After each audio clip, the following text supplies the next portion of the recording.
order Daniel Kozinski to move the motion.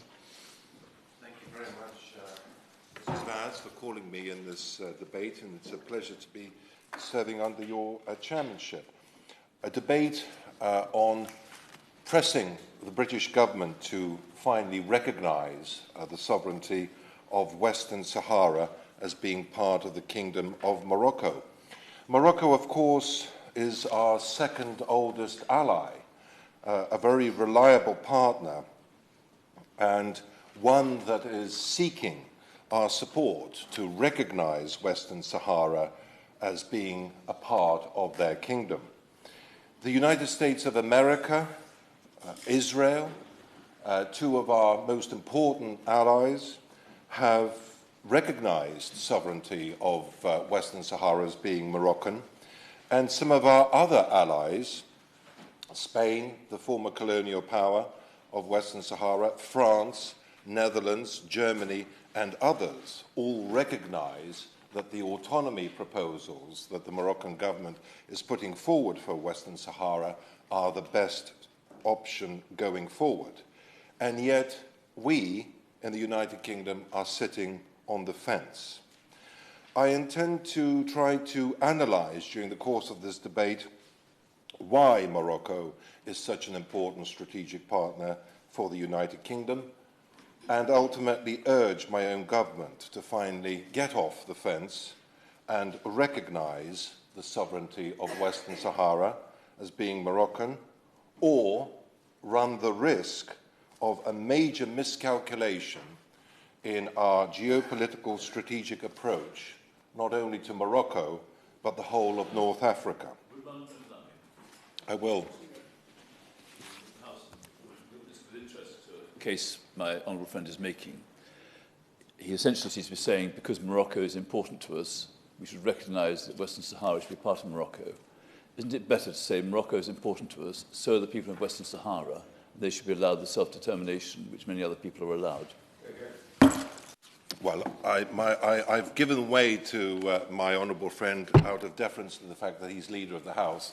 I will not be giving way to many interventions because I've got an awful lot to say in the limited time that I have, and I will come on to the point that he has so eloquently made later on in my speech.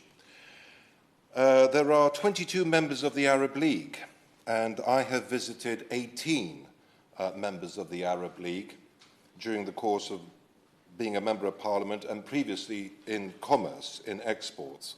And of course, when one travels across members of the Arab League, one comes across huge, vast differences between those countries, whether it's Mauritania on the one hand, which I have visited on 3 occasions, or the United Arab Emirates. Huge differences between these Arab nations, many of whom are our neighbours.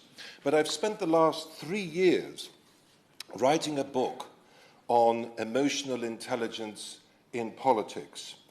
And a key strand of emotional intelligence, as the Honourable Lady will know, a key strand that runs through the whole concept of emotional intelligence is interdependence. That is a word that keeps coming back when one studies the concept of emotional intelligence. And I intend to highlight during the course of this debate the interdependence that we have with the Kingdom of Morocco. Out of 22, this is arguably the best Arab country to engage with. It's the most progressive society, and one, most importantly, that shares our values. A reliable strategic partner which pursues all the attributes of a modern democracy.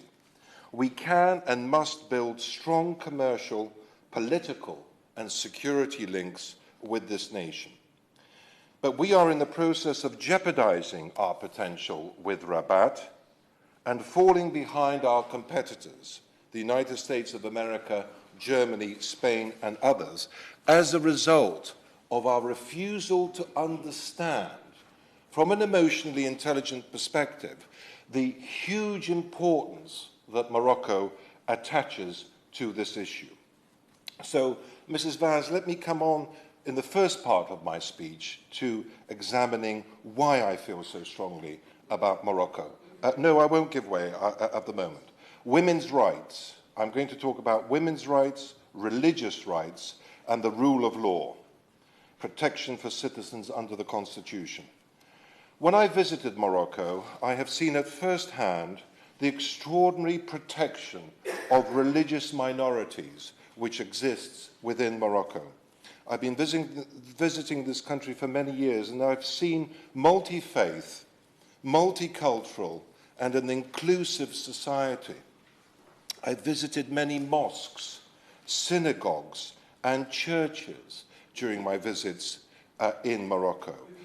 And of course, John Paul II he visited Morocco in August of 1985 when he was hosted by King Hassan, the first visit by the Polish Pope to any Muslim nation took place in 1985 to Morocco.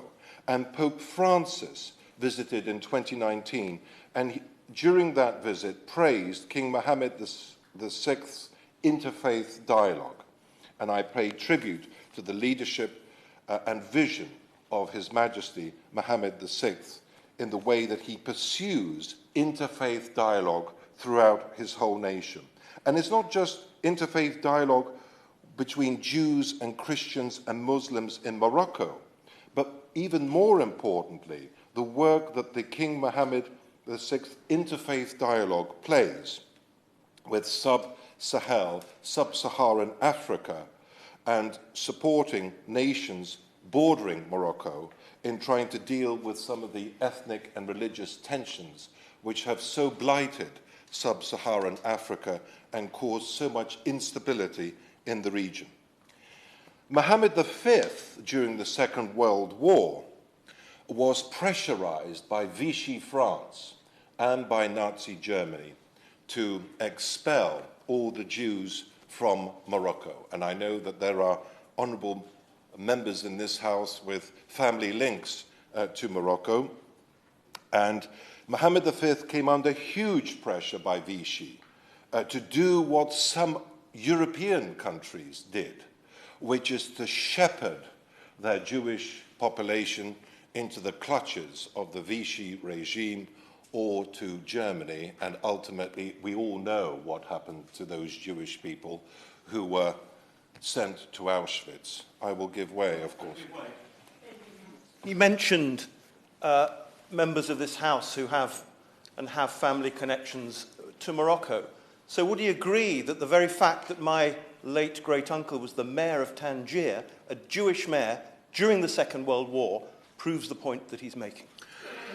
I'm very grateful to the honourable gentleman, and I'm very aware during our discussions of his family connections with Tangiers. And yes, I very much pay tribute to the honourable gentleman and his ancestors and relatives who played such a critical role in Morocco at a particularly difficult time. But Mohammed V, in his response to Vichy and in response to Adolf Hitler, said, "There are no Jews, there are no Muslims, there are only Moroccans."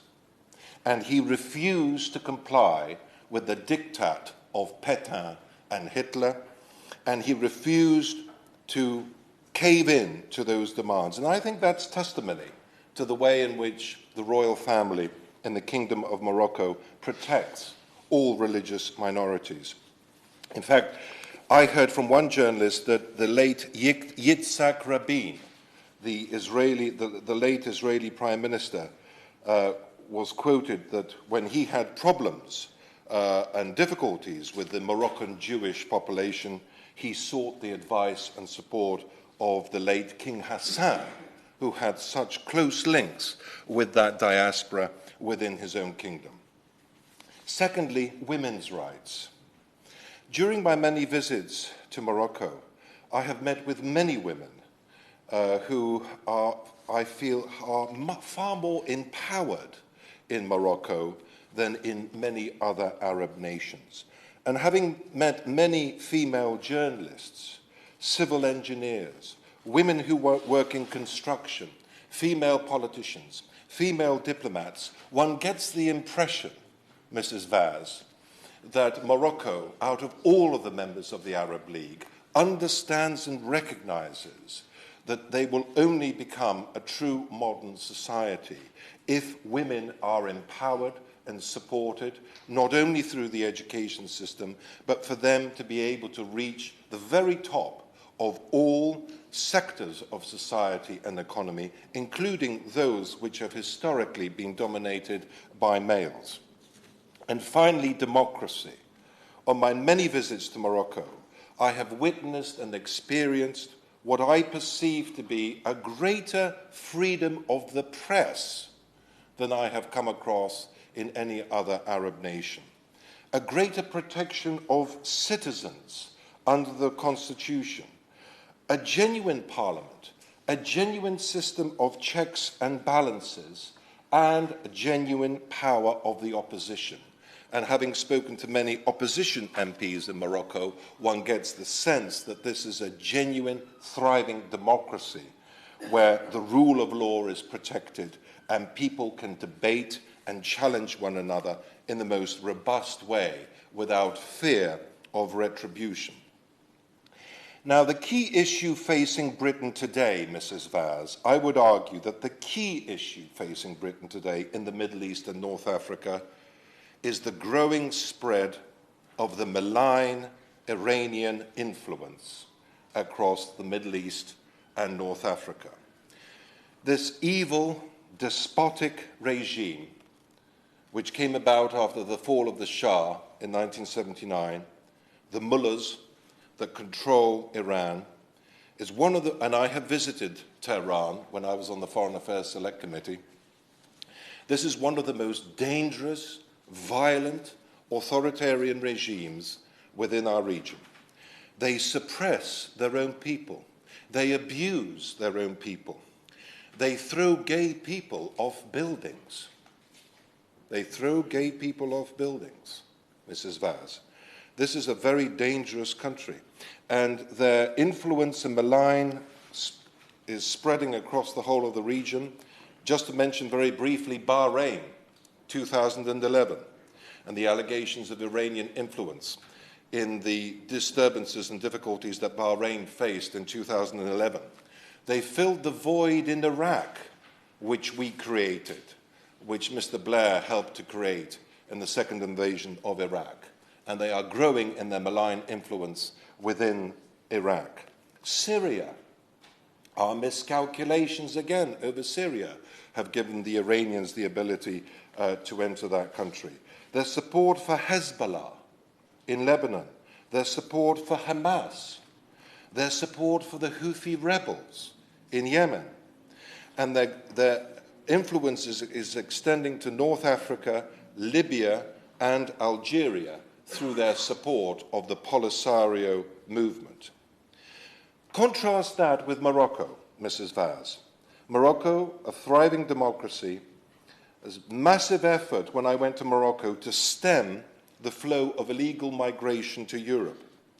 And I met with many officials during my visit in Morocco and heard how they have managed to prevent over 300,000 illegal crossings into the Spanish enclave of Ceuta and to the Canary Islands. Bearing in mind how we are getting increasingly agitated and frustrated about the illegal migration operating in the English Channel, I think we have to pay tribute to the extraordinary support and vision that Morocco has in policing its own borders and making sure that illegal migration does not end up in Europe and ultimately through Europe to the United Kingdom. At a time also with restriction in the Red Sea and ultimately the Suez Canal as a result of the conduct of the Houthi rebels, the waterway around the Moroccan coastline will be even more important for our security and defence capability.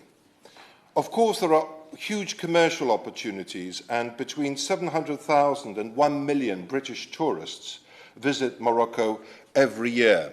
We also have a company, X-Links, and the CEO of that company is Sir David Lewis.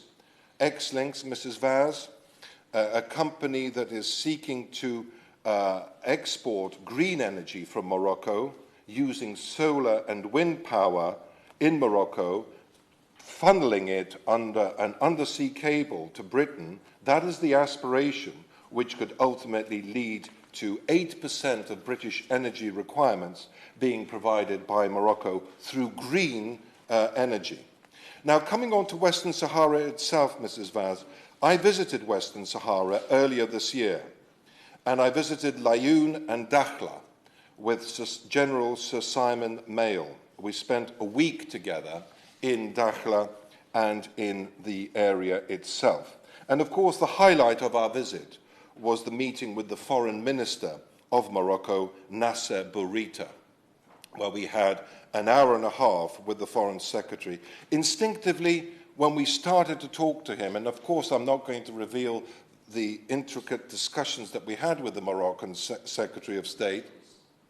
Is the Honourable Gentleman? Yes, he doesn't need to go into the detail because we can read about them in the press release that the Moroccan government released after his meeting with the Foreign Minister. I've just found it online. I'm not sure if I caught him at the beginning. His trip was paid for by the Embassy of Morocco to the United Kingdom, wasn't it? And it's registered in his register of interests. Yes, that's why I've just stated I visited the Kingdom of Morocco on an official visit, and it is registered in the Register of Members' Interests. That is correct, yes.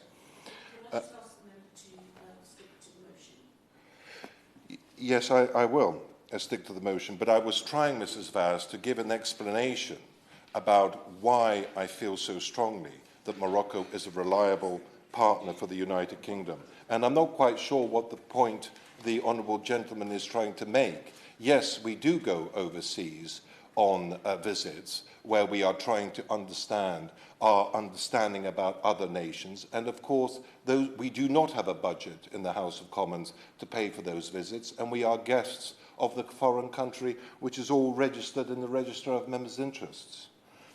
During our visit to Morocco, we had a discussion with the British ambassador on the telephone, a very unsatisfactory one, in my view, because the British ambassador, again, like on so many other occasions, has tried to indicate that we cannot recognize Western Sahara because somehow it will impinge or affect our relationship with our own overseas territories, and particularly with the Falkland Islands. And yet, when I pressed the British ambassador to explain why and how this could be the case, no satisfactory response was forthcoming. So I would like to seek clarification from the Minister on this point. Is it the fact that we cannot recognise Western Sahara as being Moroccan because there is some legal or constitutional technical difficulty that may affect our relationship with our overseas territories? I can't quite see that, as France also, who is in the process of recognising this issue, also has overseas territories. I would be very grateful if the Minister could explain that point to me when he is speaking. We need to recognise Western Sahara, as Israel and America has done, or at the very least to follow Spain, the former colonial power, Germany and France, in recognising that the autonomy proposals are the only way forward. Now, during my visit to Dakhla, I mentioned women's rights, but where we had the opportunity of visiting the new port that was being constructed in Western Sahara, and I had the opportunity of speaking to Nisreen Yuzi, Mrs. Nisreen Yuzi, who is the lady who runs 1,600 engineers and construction workers on this port. It's going to be an extremely important link, not just for Morocco, but also the whole of sub-Saharan Africa, Niger, Chad, Mali, and many other countries. And one way we can deal with illegal immigration in Europe and support Morocco is through a program of support for illegal migrants, which I saw at first hand in Dakhla, how the Moroccan government are helping illegal migrants to settle there in Morocco, train them and give them opportunities. Now I'd like to come on to the Abraham Accords. Of course, only 4 Arab nations have signed the Abraham Accords. And the first contact between the Egyptians and the Israelis in the 1970s was brokered by Rabat. And that led to Sadat's visit to Israel and ultimately the peace accord.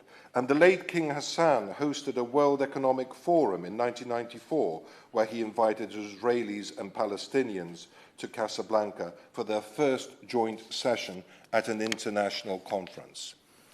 Professor Mark Weller, who is the chair of the International Law and International Constitutional Studies at Cambridge University, Professor Mark Weller from Cambridge University, has submitted a report to the Foreign Office. He has been commissioned to evaluate this concept of why the United Kingdom may find it difficult to recognize Western Sahara, bearing in mind the intricate relationship we have with our overseas territories. And I have met with Professor Mark Weller here in the House of Commons over the last few weeks on 2 separate occasions. He has submitted a report to the Foreign Office 3 weeks ago.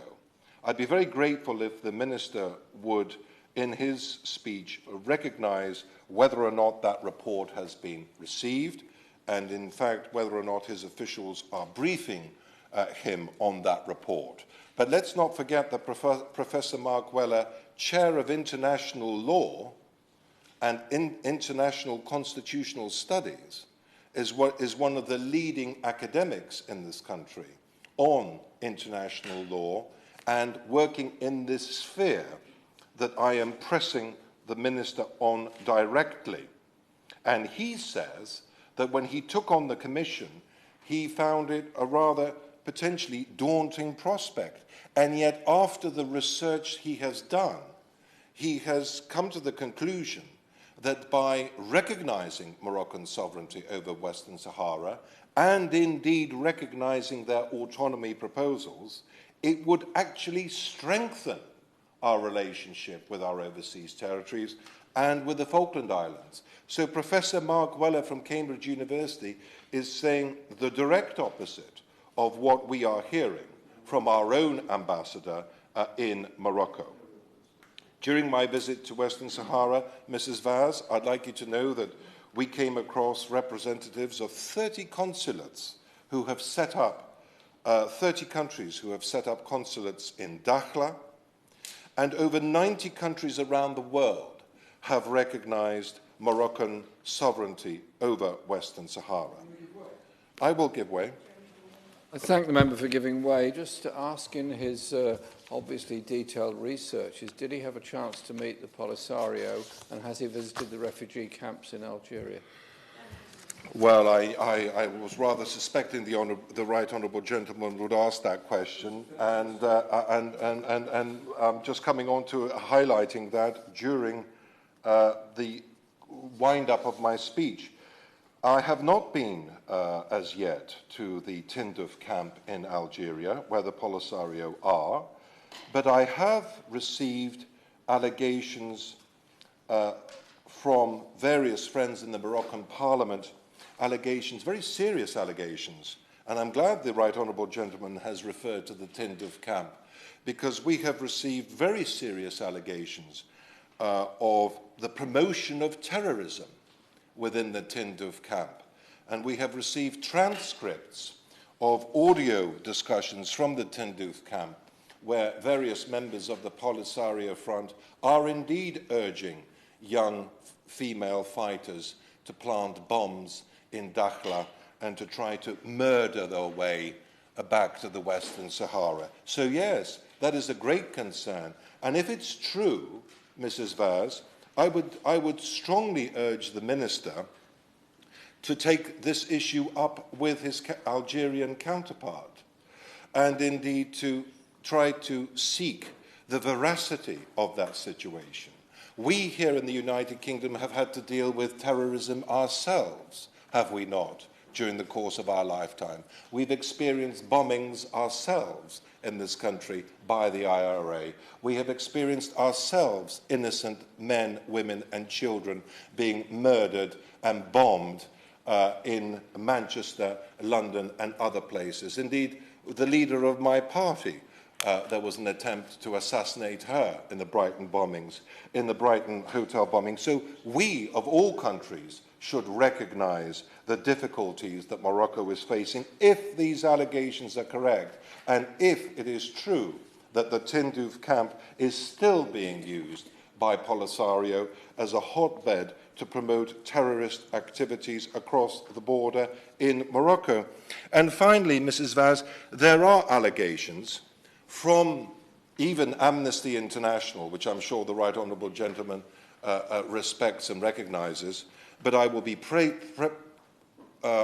putting these allegations into the library of the House of Commons, but we've also received allegations of human rights abuses in the Tindouf camps by organisations such as Amnesty International. So that's an issue which I'd like the Minister to take on board.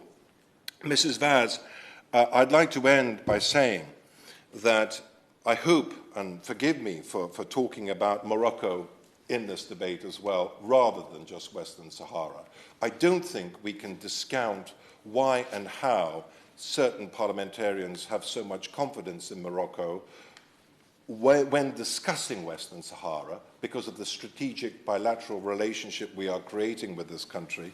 And may I just also pay tribute to the Moroccan ambassador, who I think works tirelessly and very effectively on behalf of his nation in trying to educate us parliamentarians about the Moroccan perspective. I recognise and understand that there are other honourable members with different views to my own, and I'm sure we will be able to hear their views later on in this debate. But from my perspective, I'd like the Minister to realise and recognise that in the remaining time that we have in government, however short or long that is, this issue is not going to go away.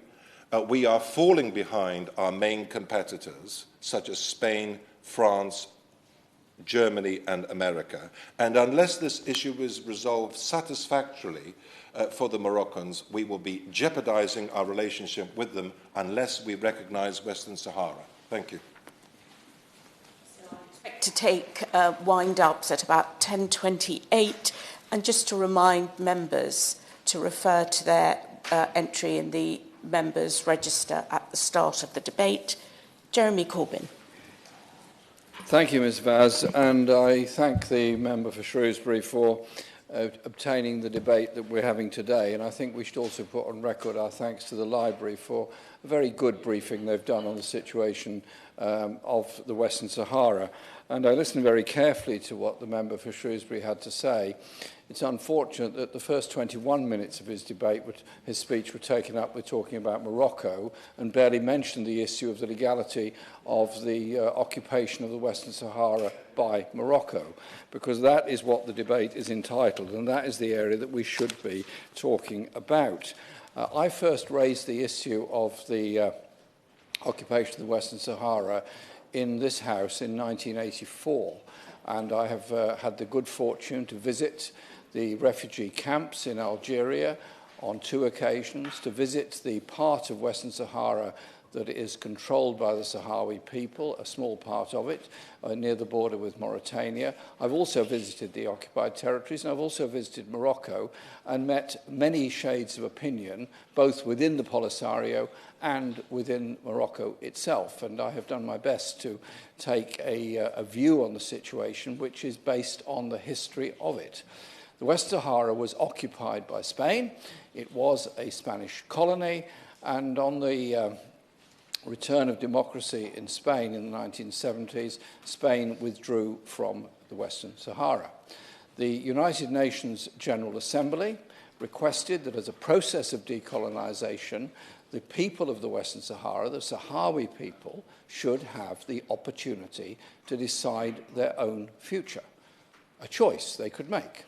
And the choices have now come down to the 3 options that have been put, and I'll come back to that in a moment, between independence, autonomy, or incorporation within Morocco. And I think that we have to recognise that if we just say, as the member appears to be saying, that Morocco's illegal occupation of Western Sahara should now be confirmed and condoned, and we should trade with Morocco absolutely normally as though nothing had happened in the Western Sahara, then we're failing in our duties in international law. This issue was taken to the International Court of Justice in the 1970s. An advisory opinion was issued which requires the operation of a referendum for the people of the Western Sahara. And that referendum has never taken place. MINURSO was established by the United Nations in order to ensure that there was a peaceful future for the people of the Western Sahara. There has been conflict in the past, and there's a danger that conflict will return. And the member refers to issues surrounding Northern Ireland, other issues in his speech. Surely, the way to avoid a conflict in the future is look at the heart of the issue and deal with it in a peaceful way, which is where the referendum comes in. The referendum has not happened. The UN representatives have tried very hard over many years to get agreement on what an electoral roll would look like, who could vote on the future of the Western Sahara. For example, the people in the refugee camps in Tindouf and the Western Sahara diaspora, as well as the Sahrawi people within Western Sahara itself. And so I would hope that the UK government's position will be one of recognising the importance of international law in this respect and recognising the rights of the people of the Western Sahara to decide their own future. The member for Shrewsbury effectively is denying the Sahrawi people any rights whatsoever. He's saying that the occupation of the Western Sahara by Morocco on the departure of Spain should now be just accepted as a done deal. You could, of course, yes. So, in his logic, he is saying that the United States of America, Israel, Germany, Spain, France, the Netherlands are all wrong, and they are all making the wrong decision to recognize that the autonomy proposals by the Kingdom of Morocco are not the correct solution going forward. Is he saying that all of those NATO allies of ours are wrong? What I'm saying is international law should come first, and therefore the decision by Donald Trump when he was previously President of the United States to recognize Moroccan occupation, which very few other countries have done, is a very backward step for international law, and obviously one that is going to make a lot of people, particularly Sahrawi people, extremely angry because they see no right of representation of themselves in this.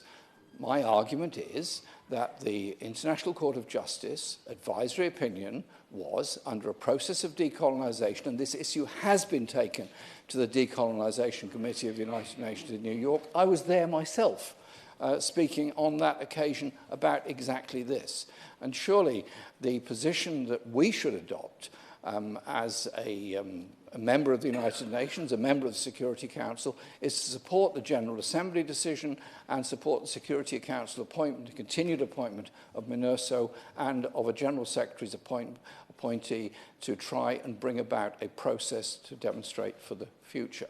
The member for Shrewsbury seems to be using the economic argument of Morocco's huge economic advances that have been made as a reason for overriding international law in respect of the Western Sahara. I'd respectfully say to him, the two things are not connected.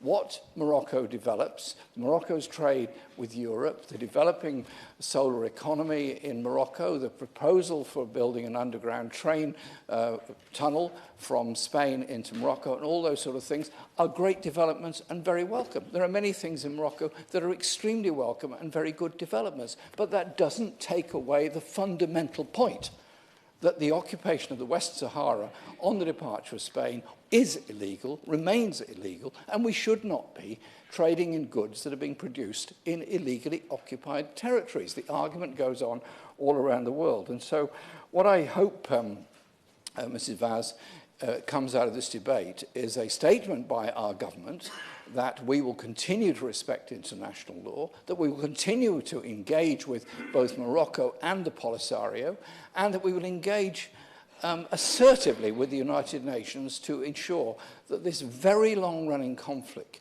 can be brought to a conclusion by giving the Sahrawi people a right, a fundamental right to decide their own future. You can suppress it, you can wish it away, you can hope it goes away, but that desire for recognition, that desire for self-determination of the Sahrawi people, as with peoples all around the world, will not go away. Yes, of course.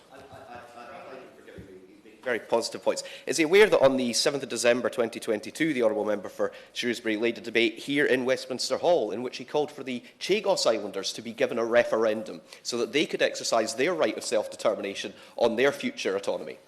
Indeed, I've listened to the member for Shrewsbury speaking on many occasions in the all-party group on the Chagos Islands about the need for the Chagosian people to have a right to decide their own future.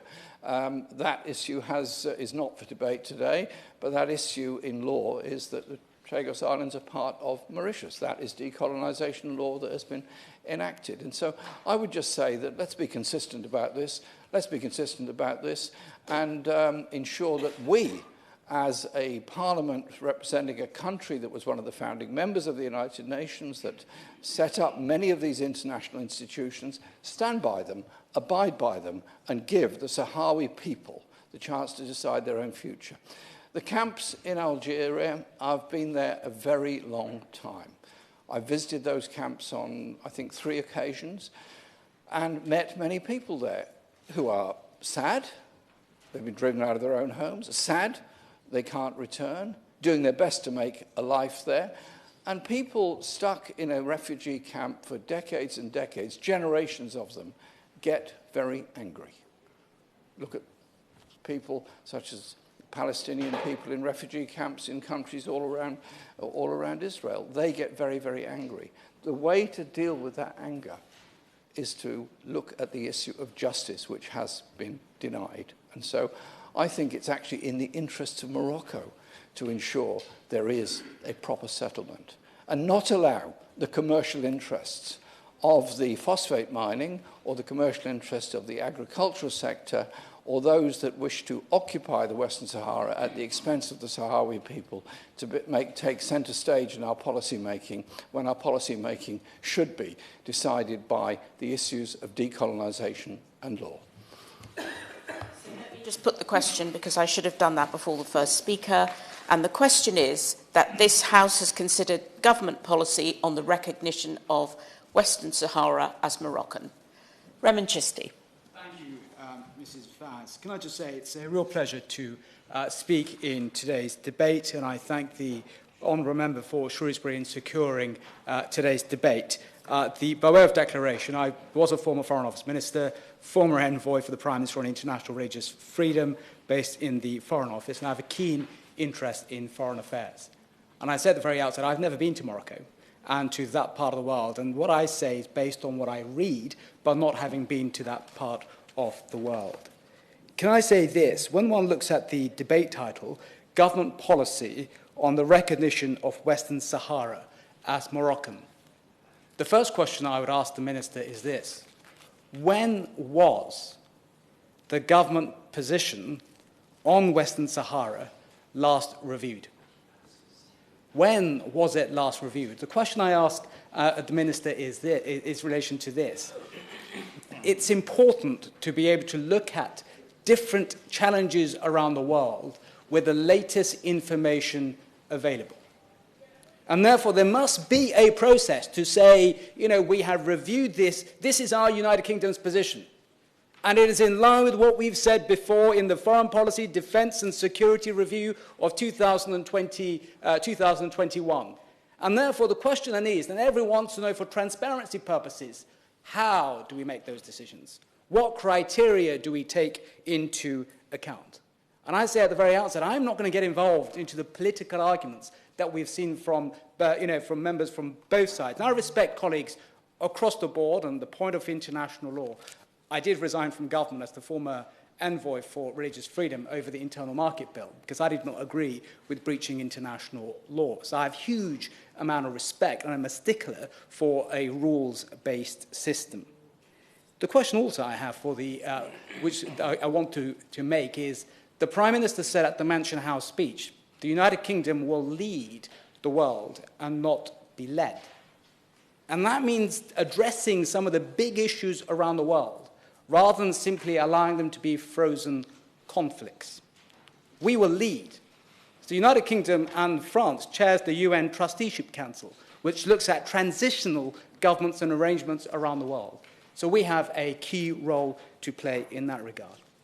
But for today's purposes and today's debate, the question I asked the Minister is this. Having last week attended a presentation in Parliament organised by my right honourable friend, Sir for North Somerset, who chaired a seminar on Morocco along with the ambassador for Morocco, at which a presentation was given on Western Sahara and the Falkland Islands, similarities in their international legal status, by Professor Mark Weller, who's been referenced before as Chair of International Law and International Constitutional Studies at Cambridge University, the former senior mediation expert and advised the United Nations in that regard.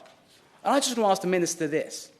Has the Minister seen that executive summary? And if I may just reference a couple of points in that. The executive summary, it's about 6 pages long, and the first part is this. The study reviews the similarities and differences in the respective legal positions of Argentina and the United Kingdom in relation to the Falkland Islands on one hand, and Morocco, and in relation to the Western Sahara on the other. More specifically, the study investigates whether UK support for the position of Morocco on Western Sahara, and in particular the autonomy settlement proposal put forward by Morocco in 2007, would negatively affect Her Majesty's government's position vis-à-vis the Falkland Islands, Malvinas. Toward this end, the study investigates the two principal branches of the claims advanced by sides in both cases. These are underlying territorial claims to sovereignty and claims or arguments based on decolonization and self-determination. And it would be thought that the positions of Argentina and Morocco are quite similar. Both oppose what they claim to be the forcible acquisition of territory by a colonial power, Britain in one case and Spain in the other, during the period of high imperialism in the 19th century. Both seemingly demand restoration of this territory, now that the colonial period has concluded. Hence, it might be thought supporting the Moroccan position or settlement proposal would automatically undermine the United Kingdom's arguments concerning the Falkland Islands. In fact, the position relative to Western Sahara and the Falkland Islands are significantly different in several respects. Endorsing the one does not distract from the other. More and perhaps surprisingly emerges that the United Kingdom actually shares a number of interests and the positions with Morocco. There are 32 different paragraphs on this, Mrs. Vaz, and I just want to go to the end 2 paragraphs on this, because I know other honourable members want to speak in this regard. So paragraph 31 says, while the United Kingdom has already achieved full self-governance for the people of the Falkland Islands, Morocco's autonomy proposal is rapidly gaining broad international acceptance as the means of realising that prospect for the people of Western Sahara. This is also reflected in the increasing demand of the United Nations Security Council, General Assembly and the UN Secretary-General that the sides in the Western Sahara dispute must now engage in dialogue without preconditions with a view to concluding a realistic, serious, credible and enduring settlement. And the final part on that paragraph is this: supporting the adoption and implementation of the proposal is very much in line with the UK position, which emphasises the application of self-determination also outside of the traditional colonial context. Much like Moroccan autonomy proposal, HMG is asserting that full self-government, freely endorsed by the affected people, is the ultimate aim of self-determination in such circumstances. And the last 3 lines are, this is precisely what Morocco is offering for further discussion to the population of Western Sahara, along with the opinion of a free and fair endorsement of the plan through a referendum among the original indigenous population of territory. What I say to the Minister is this. That is one view. The Right Honourable for Islington has put forward another.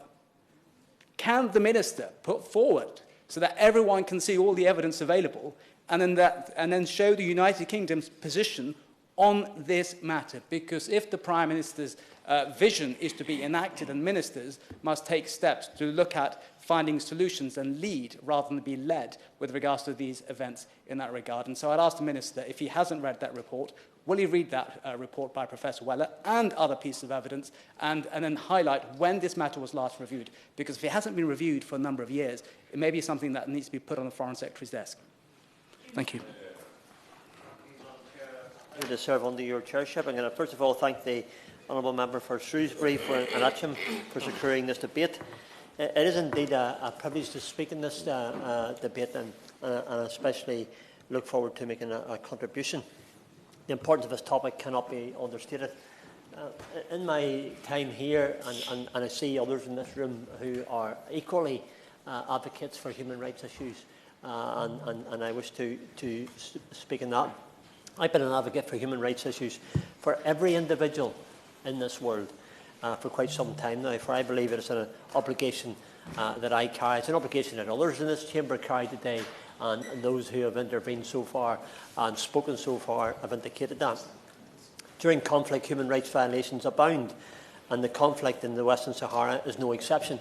So I wish to speak on that, if I could, and just seek, as I always do, the Minister's response. I know the Minister and I share a similar faith, a similar obligation, and I know that he has the power as Minister to respond to all our requests. So I look forward very much to his contribution. I'm also very pleased to see the 2 Shadow Ministers in their place, and if I can say, the lady Shadow Minister for the Labour Party, who she and I share the same platform on nearly every issue in this chamber, and it is indeed a pleasure, and I look forward very much to hearing the Honourable Lady's contributions as well. The situation in the Western Sahara has been deemed a frozen conflict due to the decades of war and the failed peacemaking between Morocco and the Polisario Front. The past 4 years have witnessed an escalation of the conflict since the front declared an end to the ceasefire that had previously kept tensions at bay since 1991. The reality today on the ground is very different. While the question of the status of the Western Sahara remains at the centre of the conflict, I'd like to take the time to address the human rights violations of the Western Sahara conflict that have not received, unfortunately, the proper awareness and action that's warranted. And again, I look to the Minister to take my comments and comments of others on board and respond. And I know that he will, but I urge him to recognise the problems that are on the ground. I am grateful that this debate allows myself and others the opportunity to speak on these violations. The United Kingdom of Great Britain and Northern Ireland must be very clear on the need for advocacy and effectual action towards mitigating the current human rights crisis in the Western Sahara.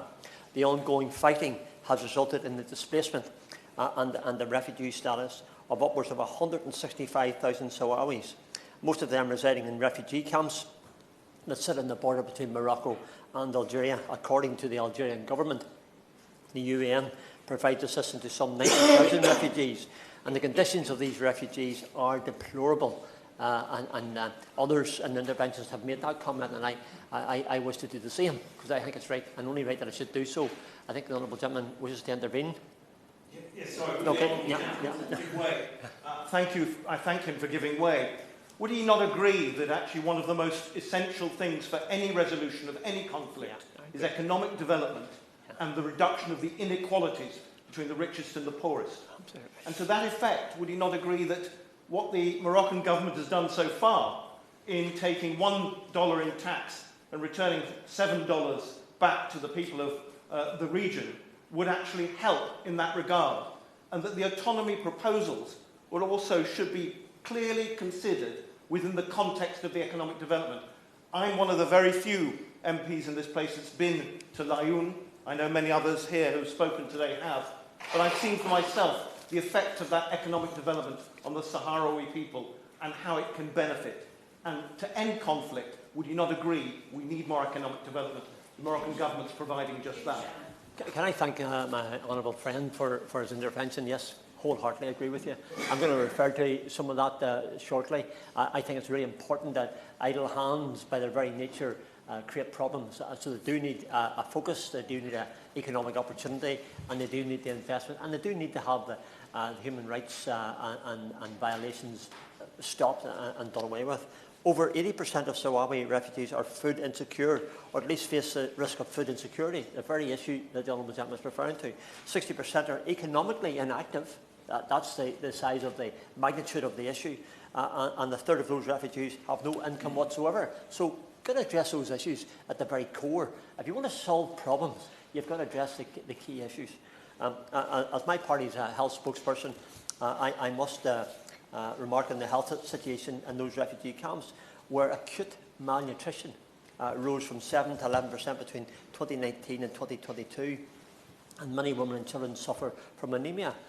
Those are key issues, and if those key issues are not recognised as part of the solution, then we have a serious problem. I give one example of one lady, just to illustrate that if I can. The name of the lady is Buna Mohammed, a refugee and a mother of 2 children, residing with her family at one of those camps, and she remarked, "Life is tough here.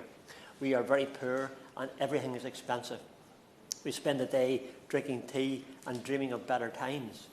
In essence, these refugees reside in conditions that do not provide them with promising opportunities and the dignity that they deserve.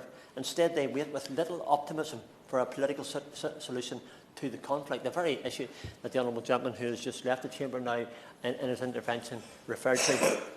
For those who remain in Moroccan and Polisario-controlled territories, the human rights situation is also a cause for grave concern. According to Freedom House Index, Western Sahara received a 4 out of 100 on freedom in the territory. My goodness, could hardly be much worse, could it? If that's what when it comes to freedom, and you're 4 out of 100, then you're really at the bottom of the pile. So it illustrates, I believe, the issue that needs to be addressed. Political and civil liberties are severely restricted by both Morocco and the Polisario Front. It is worth noting that restrictions on freedom of expression and media freedom are the most prominent ongoing human rights violations. In 2021, UN experts called on Morocco to stop targeting human rights defenders and journalists who are raising awareness of human rights issues in the Western Sahara. And many of these human rights activists face long sentences in Moroccan prisons and even degrading treatment and torture. I think the Honourable Gentleman in his intervention earlier on referred to that as well, and it's something that can't be ignored. The Polisario Front is also known for regularly, and there's not everybody stands above the ridicule here or the finger pointing, for regularly cracking down on any dissent and imprisoning opponents. Our concern is that human rights situation in the Western Sahara will continue to worsen if the United Kingdom and its allies do not take concrete action. So again, I look to the Minister for the response in relation to that. The UK continues to support UN-led efforts in seeking conflict resolution and stability in the Western Sahara. In 2023, the UK ratified the UN Security Council resolution which calls for cooperation in achieving a just, lasting and mutually acceptable political solution. So it has to be one that all sides can buy into. It has to be one that gives hope and a promise and a confidence for the future. This resolution also requested the Secretary-General and his personal envoy to facilitate negotiations between Morocco and the Polisario Front. Maybe the Minister in his response could indicate, has there been any opportunity for that and how has that went? I believe in my heart, Madam Chair, that any political situation must address the humanitarian conditions that I previously mentioned, especially those of the refugees. I am grateful to the Minister, and I put it on record, and Government for encouraging the efforts of the envoy and regularly engaging in discussions with the Government of Morocco. Now it is vital that these efforts be broadened and deepened, with human rights taking a central role. The United Kingdom, Great Britain and Northern Ireland cemented its position as a leader in the human rights advocacy worldwide. We recognise that the need to guarantee human dignity for every individual extends beyond our borders. It is my conviction, Madam Chair, that we must do more to promote human rights in the Western Sahara, calling out abuses of human rights and working for change constructively and positively. So I call on the Minister and Government to be strong voices for the human rights crisis and the needs that are there. I conclude with this, Madam Chair. Our world is increasingly marked by international crisis. The situation in the Western Sahara has been, up until now, a low priority, considering quite obviously our preoccupation with Russia's invasion of Ukraine and the war in Gaza. The ongoing conflict in the Western Sahara has become a forgotten conflict amongst the international community. However, we in this House must be the ones who do not forget those who suffer from restrictions on their most basic of rights.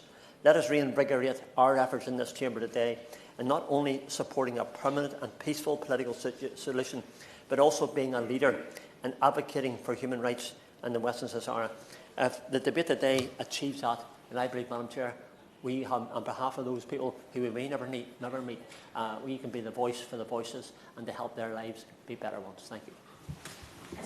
Spokesperson Patrick Grady. Thank you, Ms Vaz. It's always a pleasure to serve under your chairmanship. And I congratulate the member for Shrewsbury and Atcham on securing the debate. I'm not Ms Vaz, the most proficient user of the Hansard search facility, but the results in the system that it's shown me suggest it's nearly 8 years since he last had cause to speak about either Morocco or Western Sahara on the parliamentary record. And until November of last year, I couldn't find any written parliamentary questions at all that he had tabled about the government's relationship or position on issues affecting the countries. But happily, he has come to speak about the experiences that he's recorded on his register of interests. And he's right that it's not uncommon for members to lead or contribute to debates on issues affecting different countries when they have returned for visits. I've done so myself to Malawi, to Colombia. I think my register of interest will show that the organisations who supported those visits were charitable organisations working for the advancement of human rights, rather than the governments of those countries in pursuit of their own national interests. But whatever the motivation, it has been a useful opportunity to reflect on the situation in what is sometimes referred to as the last colony in Africa. And a number of members, as I think the turnout demonstrates, do take an interest in the area. And I know in particular that the chair of the all-party group on Western Sahara, my honourable friend, the member for Ceredigion, regrets that duties in committee prevent him from taking part today. And we've heard some of the historical background, in fact, a first-hand account of some of that historical background from the member of Islington North. In many parts of Africa, continue to experience the hangovers from the colonial era, although not are as physically manifested perhaps as the berm which runs across Western Sahara, demarcating the area administered by Morocco and the area controlled by Polisario. Yeah. Very briefly, the member will be aware, I'm sure, that the African Union have always taken the position that Western Sahara is an issue of decolonisation, and it was on that basis that Morocco left the African Union. Yeah. Yes, he's absolutely right. There's a very long-standing issue that continues to be resolved and has to some extent been frozen, and I suppose at least in some respect this debate is welcome because it perhaps helps to shift the debate and move it along. But the obligations on Morocco and the other countries that are party to all of this do date to the Geneva Conventions and that post-colonial legacy. But more recently, the Security Council has continued to adopt resolutions and last year called for a resumption of negotiations and movement towards a just, lasting and mutually acceptable political solution that provides for the self-determination of the people of Western Sahara. And that is very important because, as the member for Strangford said, if there's a failure to settle these disputes, that can only really lead to further suffering, to bitterness, to grievance and frustration, to political, regional political and military tensions and conflict, and a spiral thereafter. And it is clear, as I think the contributions that we've just heard have made, whether the member moving the debate or indeed the government which paid for his visit to Morocco, like it or not, that Morocco is an occupying power in Western Sahara, and that means it does have obligations under the Geneva Conventions to foster an environment that sustains human rights for all Sahrawi people, regardless of their political persuasion. And that right of self-determination is fundamental. The Saharis are a distinct population group with their own heritage and history and deserve equal rights to peacefully determine their own future, as would any other similar people. Of course, in the Scottish National Party, we come from a proud tradition of advocating self-determination. And, as I said, the Honourable Member for Shrewsbury himself has used the opportunity in Westminster Hall to argue for the right of self-determination of the people of the Chagos Islands, and that they should be allowed to determine their future in a referendum.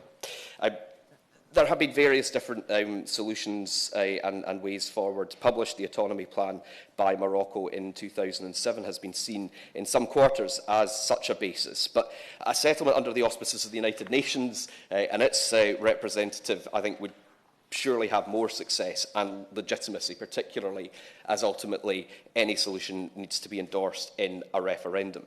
As a bare minimum, international standards suggest that an autonomous region must have a locally elected government that cannot be abolished by the central state. So an autonomous Western Sahara would have to be free to manage its own affairs without interference from the Moroccan state. And proposals for a system where an executive of such a body was appointed by and responsible to the King of Morocco would not meet that standard.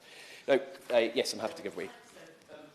One of the effects of the lack of autonomous self-government in Western Sahara is that Western Sahara is one of the most climate-stressed places in the world, and it cannot access international climate finance. 200,000 Sahrawis have been driven into the interior of the desert, which is basically unlivable, and even more are in Algeria, in refugee camps, which are constantly flooded, which are in completely unlivable conditions, and the tents in the summer. Shouldn't, going forward, the Western Sahrawi government be accessed that international climate finance and become part of the international community, as they have got a climate adaptation plan? Yes, he makes an excellent point, and climate change is causing displacement around the world. And indeed, if the UK government don't want people to make their way here by irregular means, then it is in the UK government's interests to help people who are displaced and oppressed to tackle the climate crisis, to be able to live fulfilling lives in their countries of origin, and to ensure that happens through peaceful, democratically legitimate ways. So, I mean, in some respects, it is slightly remarkable that the government hasn't simply followed the United States in recognising Morocco's claim to sovereignty. And presumably, the Minister won't be announcing a change to that policy in response to today's debate. And that clearly does disappoint some members on the Minister's backbenches. I think there are some members on the Conservative benches who give the impression they would quite happily outsource the UK's entire foreign and defence policy to the United States, irrespective of who makes up the government of the USA at any given time, just as at the same time they would happily withdraw from the global conventions, treaties and charters that have maintained stability and defended human rights for the past 80 years or so. And I appreciate that makes it difficult sometimes for FCDO ministers to call for the observation of international law and respect for the decision of global bodies which uphold and interpret that law, because many of their colleagues in other departments are running around insulting international tribunals and dismissing them as foreign courts that the UK doesn't need to give heed to. Or indeed, sometimes the FCDO itself decides it doesn't like the findings of such tribunals, such as the ICJ's opinion on the status of the Chagos Islands. But all that said, the UK is wise in this instance to support the UN Security Council's resolutions relating to Morocco and Western Sahara, the calls for self-determination and the calls for freedom of expression and association in Western Sahara. Of course I could wait. He's repeatedly referring to the United Nations and other organisations. Will he recognise that 100 countries who are members of the United Nations, and bearing in mind there are about 195 countries in the world, but over 100 countries affiliated with the United Nations recognise and support the Moroccan autonomy plans for Western Sahara? Does he recognise that figure at the least? Well, he made that point in his contribution, but I think the point is that the people of Western Sahara, the Sahrawi people, have to endorse whatever the ultimate autonomy arrangement is. And so the UK government is right to use not just the opinions of countries who are members of the United Nations expressing their views, but using the processes of the United Nations to reach determined conclusions. But the government also has to work back those words up with action, and in particular it needs to be careful about the consequences of trade or other commercial arrangements that it enters into or which it allows others to enter into, and it will be aware of the European Court of Justice's decisions to annul trade deals between the EU and Morocco which did not have consent from people in Western Sahara. And the Minister will have seen my own WPQs recently, not least about the UK-Morocco Strategic Framework for Global Cooperation on Climate Action, Clean Energy and Green Growth. And it's important that that framework and any other bilateral agreements do not infringe the rights to self-determination of people in Western Sahara, or are seen to tacitly or otherwise endorse any unilateral claim or declaration of sovereignty made by Morocco. So the UK government's position has to be for a peaceful, democratic and negotiated settlement agreed in a referendum. And that could be a form of autonomy, it could be full independence, which would include obligations by definition on a new nation state in Western Sahara to abide by the highest standards of democracy and peaceful international relations. Many of us in the SNP often say that independence is defined by our interdependence, the word the member for Shrewsbury used, our peaceful coexistence and cooperation with other countries on the global stage, respecting the framework of the rules-based international order. But at the end of the day, as we said, it has to be for the people there to decide. It's not for the government of Morocco, the United Kingdom government, and it's certainly not for commercial or economic interests of any individual government or mining company or multinational conglomerates to determine the future. Sovereignty, as we often say in the SNP, must lie with the people, and that is the principle that the UK government should seek to uphold, even perhaps against its instincts and its interests, not just in Western Sahara, but around the world. Opposition spokesperson Lynn Brown. Very grateful, Mrs. Vaz, and it's a real genuine honour to serve under you as chair. I think it's my first time. If it's not, it's been a long time. Can I thank the honourable member for Shrewsbury and Atcham for bringing forward this debate. We've not had a proper debate in this place on the situation in Western Sahara since 2016, so I'm glad that we can rectify that today at least. And I want to start by emphasising the importance of UK partnerships in North West Africa. The opposition strongly values our relationships with Morocco, Algeria and Mauritania. My right honourable friend, the Shadow Foreign Secretary, was in Morocco only last month, and I spent a wonderful month when I was 18 travelling around that beautiful land. If we are elected, Labour will commit to deepening our relationships across the economic and security spectrum. Sadly, the current government has deprioritised these relationships, with no UK Foreign Secretary visiting Morocco since William Hague over 10 years ago.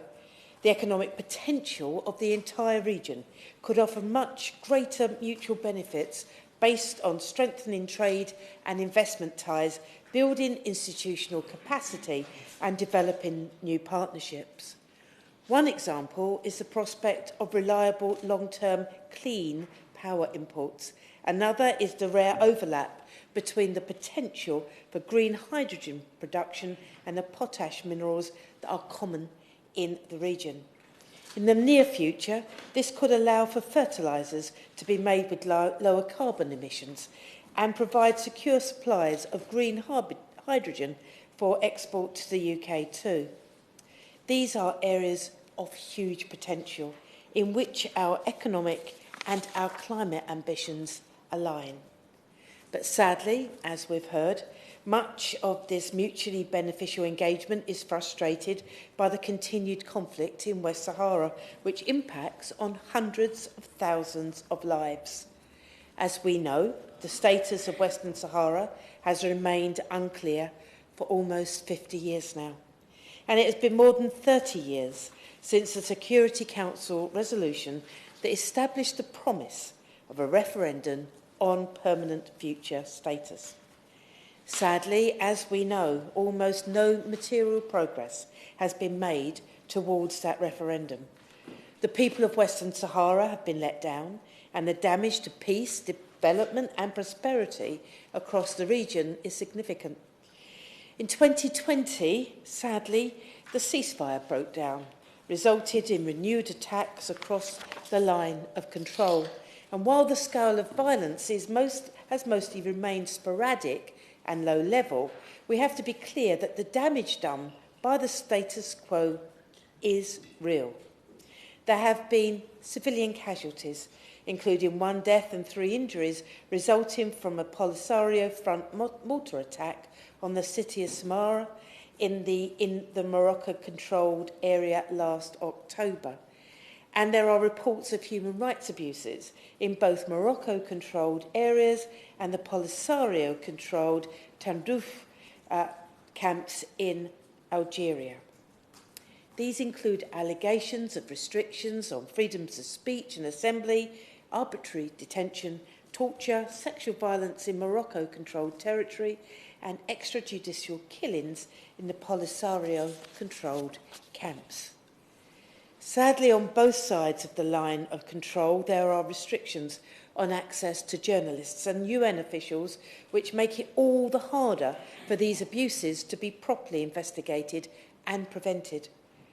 So let me ask the Minister what steps the government is taking to support access to the entire territory of Western Sahara and to the camps for UN human rights monitors. And the impact of continued ambiguity about the status of the territory has dire costs for the people of Western Sahara. Around 190,000 people are growing up displaced, sad and angry, mostly in Tindouf. Yes.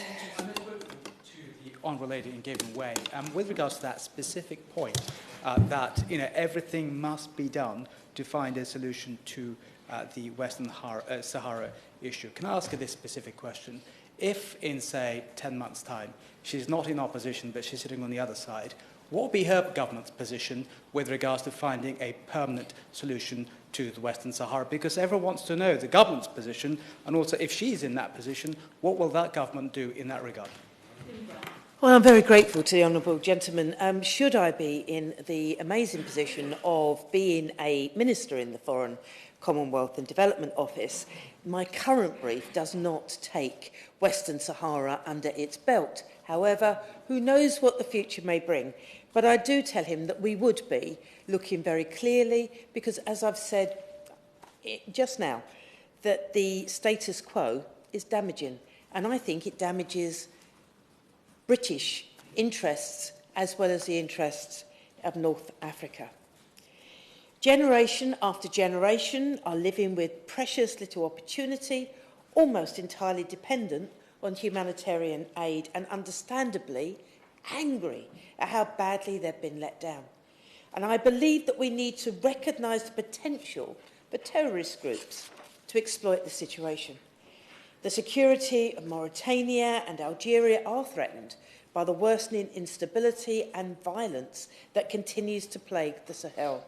And the constant tensions and distrust caused by the Western Sahara is making it harder for our partners to work together against the increasingly common threat of terrorism and jihadist insurgency. So I'd like to ask the Minister if he'll update us on this. Is the Department working towards an updated assessment of the risk of terrorism generated by the situation in Western Sahara? And while this limbo continues, the people living in Western Sahara are denied opportunities to develop their skills and their economic resources, which could turn poverty into prosperity, drawing on the region's vast resources, from minerals to fish to renewable energy. As the Minister knows, there are many question marks about the potential legality of trade and investment by UK companies that cut across the disputed territory. I hope the Minister will be able to set out what work is being done to address these ambiguities. Given the scale of both the risks and opportunities, I think that the UK should play a stronger role in supporting both the return to the ceasefire and progress towards a permanent peace. And I fully appreciate the range of views that exists within this House about how that should happen. As we know, there are differing views from our international partners too. There's not yet a consensus on the right way forward. And I believe all of this makes it more important than ever for us to take our lead from international law and to stand up for multilateralism at a time when it is even more contested and undermined. And that's why the Labour Party continues to support the UN-led efforts to achieve a lasting and mutually acceptable political solution that provides for the self-determination of the people of Western Sahara. That's the starting point, but it's not the end, because we all need to recognise that creative solutions and compromises are going to be necessary to move the dispute forwards after so many years. Diligent diplomacy by UN nations envoys, including the Secretary-General's current personal envoy, has generated compromises which have been sadly rejected, often at the last minute, and this senseless conflict has persisted. And in this context, we need to be wary of those, like Russia and potentially Iran, who look at the continuing insecurity and instability and see opportunities to deepen the chaos and frustrate good faith diplomacy. So we call on our partners to engage constructively in discussions. We need to play our part, supporting creative ideas and building trust between interested parties towards a resolution within international law. I think we can agree across the House that we'd like to see that resolution as quickly as possible. Minister Rutley. Thank you, Mrs Vaz. As always, it's an honour to serve with you in the chair, and I congratulate my honourable friend, the member for Shrewsbury and Atcham, on securing this debate. And I'm also grateful for the wide-ranging and quite different opinions that have been expressed today on a complex issue. And of course, I'll work to seek to respond to those points as best I can, and would also just highlight at the beginning, as honourable members will be aware, and I think it's been well set out today, the history of Western Sahara is long and it's complex, and it's marked by instability and by conflict. And in this context, I think it's very important to note that the UK's partnership with the Kingdom of Morocco is indeed historic, as has been pointed out by my honourable friend. It stretches back over 800 years and continues to go from strength to strength, with deepening collaboration across both new and existing areas. This relationship is structured on 4 pillars: diplomatic, security, economic and cultural and education. And the 5th iteration of the strategic dialogue in London will take place shortly. The UK and Morocco are indeed like-minded partners on several foreign policy matters, given the continued unrest in the Middle East following the events on the 7th of October. Both the Foreign Secretary and the Minister of State for North Africa and Middle East, Lord Ahmed, have discussed our shared concerns and avenues for cooperation with Moroccan Foreign Minister Nasser Bourita. King Mohammed VI's role has been influential in providing humanitarian support for Gaza. For example, in March, Morocco sent 40 tonnes of food via the Kerem Shalom crossing at His Majesty's instruction. And the UK and Morocco also cooperate multilaterally, for example, at the UN. The UN's got an important role to play in this particular context too. And we're working together in many other areas. For example, on defence, there are over 40 planned defence activities over the year. It includes this year's iteration of exercise Jebel Sahara, a long-running joint military exercise first held in 1989. And on security, we enjoy diverse engagement in many fields supporting our shared interests through training and the exchange of best practices. Talk has been made in this debate about our economic partnership, which is getting stronger by the day.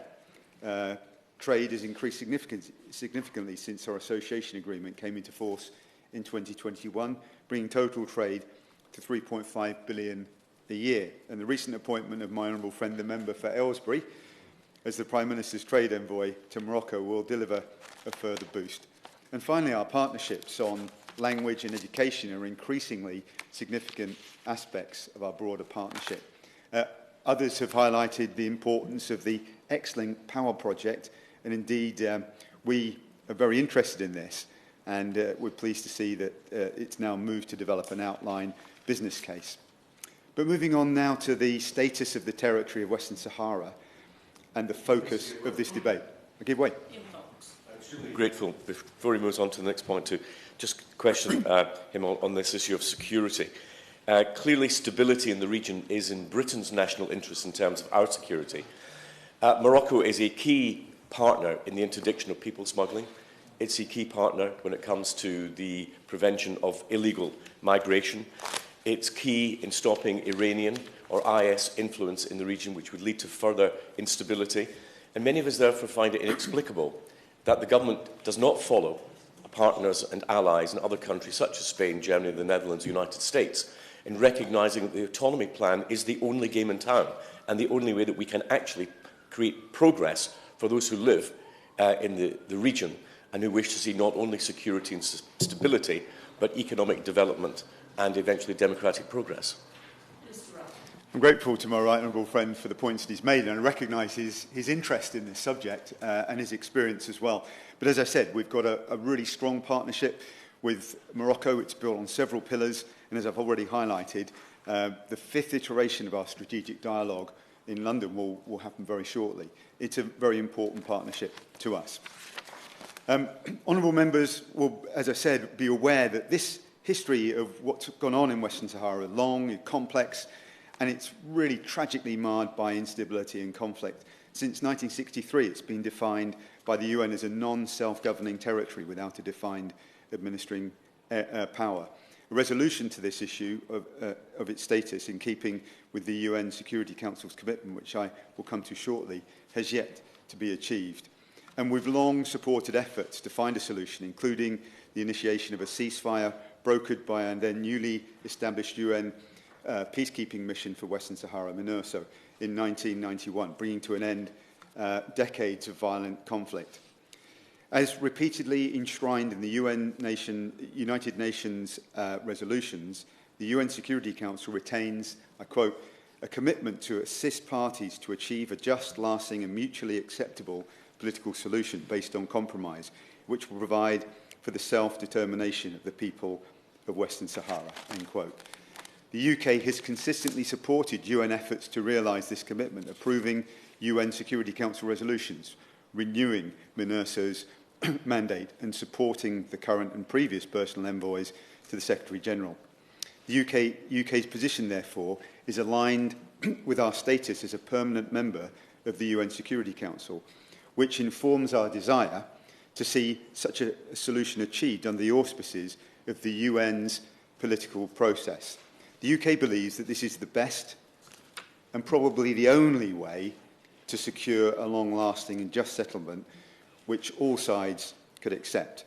And as honourable members are aware, in 2021, the UN appointed Mr. Stefan de Mistura as the UN Security General's personal envoy to Western Sahara, whose mandate derives from the Security Council's commitment to Western Sahara.